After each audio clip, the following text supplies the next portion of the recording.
Você sabe como representar o planeta Terra inteiro dentro de uma folha de papel? Bem, para isso precisamos utilizar a escala cartográfica. Assiste esse vídeo até o final que você vai ficar por dentro de tudo.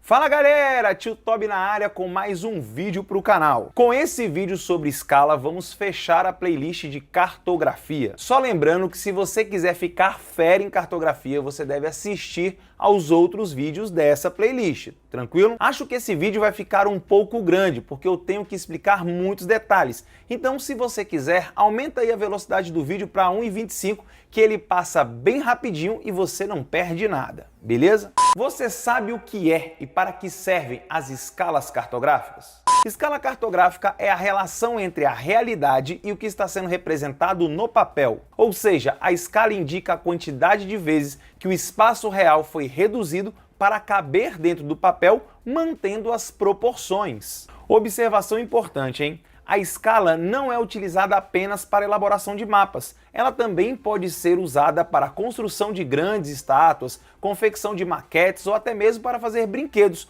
como carrinhos e bonecos. Para você entender esse lance de proporção, se liga aqui nesse exemplo. Imagine aí o Homem de Ferro. Segundo o Google, a altura real dele é de 1,98 m.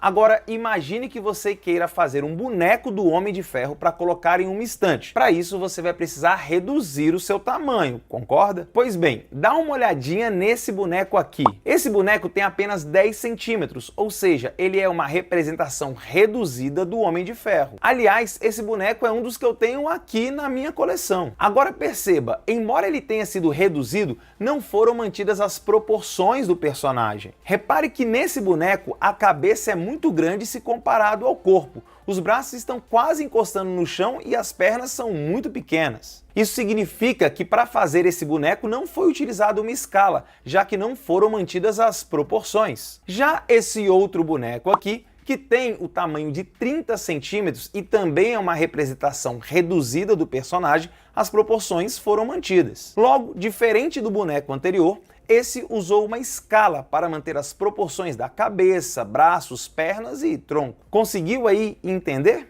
Em um mapa, a escala cartográfica pode ser representada de duas maneiras diferentes, da forma gráfica ou numérica. A escala gráfica, como o próprio nome sugere, é um gráfico ou um desenho e é a mais utilizada nos mapas, pois demonstra de forma direta a relação entre as distâncias no mapa e na realidade, já que a principal unidade de medida utilizada é o quilômetro, como você pode ver aqui na imagem. Você consegue interpretar essa escala gráfica? É bem simples. Essa escala indica que cada espacinho desses aí corresponde a 50 quilômetros na realidade. Nos mapas, cada um desses espaços tem 1 centímetro. Então dizemos que 1 centímetro no mapa corresponde a 50 quilômetros na realidade, ou na superfície terrestre. Viu como é bem simples? Uma observação importante, hein? A escala gráfica apresenta uma grande vantagem, que é a manutenção da proporção, mesmo que o mapa seja ampliado ou reduzido. Isso acontece porque, como ela é um desenho, assim como o próprio mapa, todas as vezes que o mapa for ampliado ou reduzido, a escala gráfica irá acompanhar a mesma proporção. Entendeu? Saindo da escala gráfica, vamos falar da escala numérica. A escala numérica é a menos utilizada nos mapas, contudo é a mais cobrada em provas e vestibulares. Isso ocorre porque a escala numérica é sempre apresentado com a unidade de medida centímetro. E nas questões das provas, as distâncias em geral são pedidas em quilômetros. Esse fato obriga o aluno a converter os resultados finais de centímetro para quilômetro. E é exatamente nesse ponto que o professor espera que você se complique todo. Mas como você é aluno do Tio Toby e está assistindo a essa videoaula, fica tranquilo que eu vou te explicar tudinho e você vai tirar onda na sua prova. A escala numérica, como o próprio nome sugere, é apresentada com números. Dá uma olhada nesses exemplos aqui. Você sabe como se lê essas escalas? A primeira se lê 1 para 100, a segunda se lê 1 para 100 mil e a terceira lê-se 1 para 150 milhões. Sendo assim, podemos dizer que na primeira escala o espaço real foi reduzido 100 vezes, na segunda o espaço real foi reduzido a 100 mil vezes e na terceira escala o espaço real foi reduzido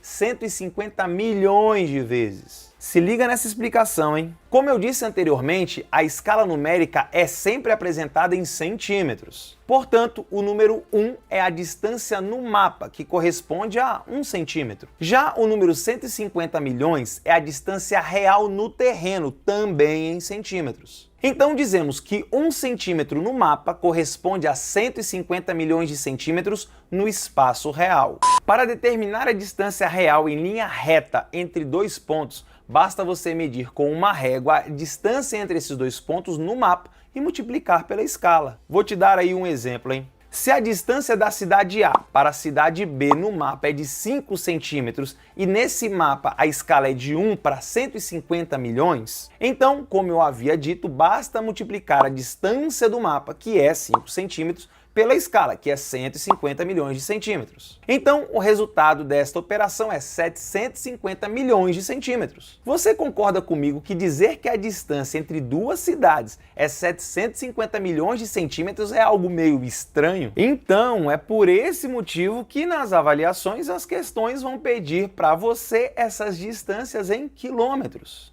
Mas para chegar a essa resposta, você vai precisar converter centímetros em quilômetros. Você sabe fazer isso? Pronto, agora me lasquei de vez. Lá vem a matemática me perturbar. Calma, fica tranquilo que eu vou te ensinar um macete que vai fazer você fugir das contas, pelo menos neste caso. É bem simples. Todas as vezes que você precisar converter as distâncias, você deve utilizar a escala métrica decimal. Ela funciona assim. A unidade de medida principal dessa escala métrica decimal é o metro, então vamos colocá-lo bem aqui no meio. Indo para a direita, teremos os submúltiplos do metro, que são o decímetro, que é o metro dividido por 10, o centímetro, que é o metro dividido por 100, e o milímetro, que é o metro dividido por 1000. Agora, indo para a sua esquerda, nós teremos os múltiplos do metro, que são o decâmetro, que é o metro multiplicado por 10, o hectômetro, que é o metro multiplicado por 100, e o quilômetro, que é o metro multiplicado por 1000. Perceba que eu coloquei na tela o nome das unidades de medidas, assim como suas abreviaturas. É importante você ficar ligado nisso. Voltando à questão que estávamos tentando responder, agora nós precisamos converter 750 milhões de centímetros em quilômetros, não é isso? Pois bem, é muito fácil. Olhando na escala métrico-decimal, ache onde está a casa dos centímetros. Achou aí? Agora localize a casa onde está a unidade de medida quilômetro. Localizou? Como a casa do quilômetro está à esquerda do centímetro, iremos cortar um zero para cada casa percorrida, de centímetro até quilômetro. Ficou com dúvida? Então observa aí na imagem. Estamos em centímetros, não é isso? Indo para a esquerda, temos o decímetro, corta um zero. Depois temos o metro, corta outro zero. Depois temos o decâmetro, corta mais um zero. Agora temos o hectômetro, corta aí mais um zero. E chegamos no quilômetro, corta mais um zero. Pronto! Então 750 milhões de centímetros equivale a 7.500 quilômetros. Perceba, todas as vezes que você quiser converter centímetro para quilômetro, você vai andar 5 casas decimais para a esquerda, ou seja, você vai cortar sempre 5 zeros. Viu como é fácil? Agora, se o seu professor for malvadão, ele vai querer zoar a sua prova todinha. Então ele vai pedir uma questão mais ou menos assim. Sabendo que a distância em linha reta entre as cidades A e B é de 750 mil centímetros, qual é a distância em quilômetros entre essas cidades? Ai, papai, o que esse professor não sabe é que agora você está tendo aula com o tio Toby e uma questão dessa você vai tirar a onda. Lembra que eu falei que na conversão de centímetro para quilômetro você vai cortar 5 zeros, um para cada casa decimal? Pois bem, mas no número 750 mil não tem 5 zeros para cortar. E aí, o que você vai fazer? Vamos resolver isso aí juntos? Nós estamos na casa dos centímetros, não é? Então, andando uma casa para a esquerda, teremos o decímetro, corta aí um zero. Depois temos o metro, corta aí mais um zero. Agora temos o decâmetro, corta mais um zero. E agora o hectômetro, corta mais um zero. E finalmente chegamos na casa do quilômetro. Porém, acabaram-se os zeros. Neste caso, você não vai cortar o número 5, porque nós só podemos cortar o número 0. Então você vai colocar uma vírgula à esquerda do número 5. Com isso, nós chegamos ao número 7,5 quilômetros, ou seja,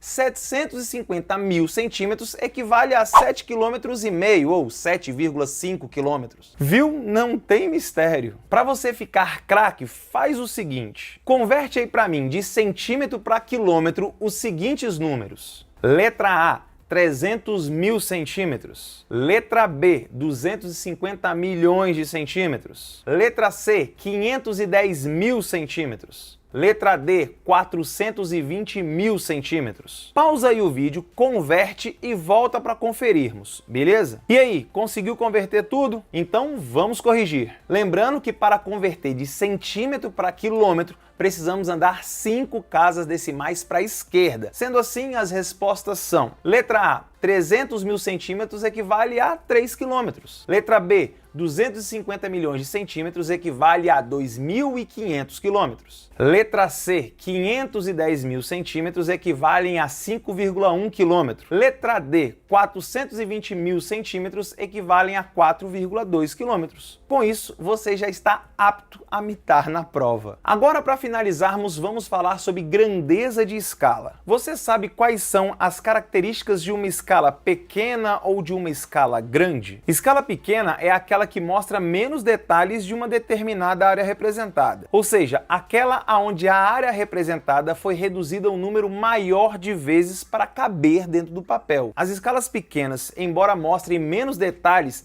elas representam uma área muito maior, ou seja, mostram uma quantidade maior do espaço real. Geralmente são utilizadas para representar o planeta todo, continentes ou grandes países. Já a escala grande é o contrário. A escala grande é aquela que mostra mais detalhes de uma determinada área representada, ou seja, aquela onde a área representada foi reduzida a um número menor de vezes para caber dentro do papel. As escalas grandes, embora muito detalhadas, representam pequenas áreas do espaço real. Geralmente são utilizadas para representar cidades e bairros. Eu vou te mostrar um exemplo para você entender melhor. Dá uma olhada nesse planisfério aí que está na sua tela. Nesse planisfério, a escala é de 1 para 145 milhões. Isso significa que o planeta foi reduzido 145 milhões de vezes para caber aí na sua tela do computador. Mas perceba que esse mapa consegue de uma vez só mostrar uma área gigantesca, ou seja, o planeta Terra todo. Contudo, você não vê muitos detalhes.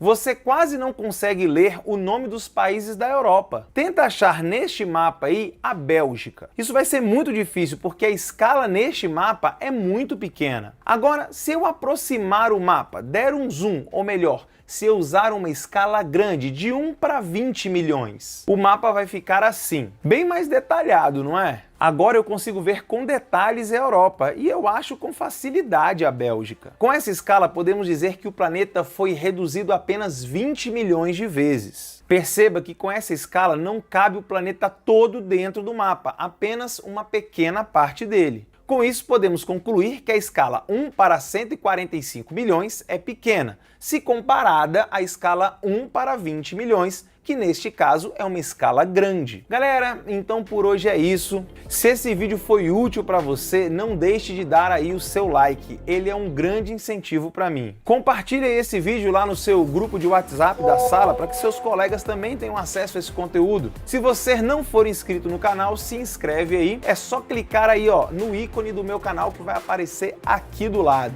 Então eu tô indo nessa, hein? Espero que tenha te ajudado bastante e até o próximo vídeo.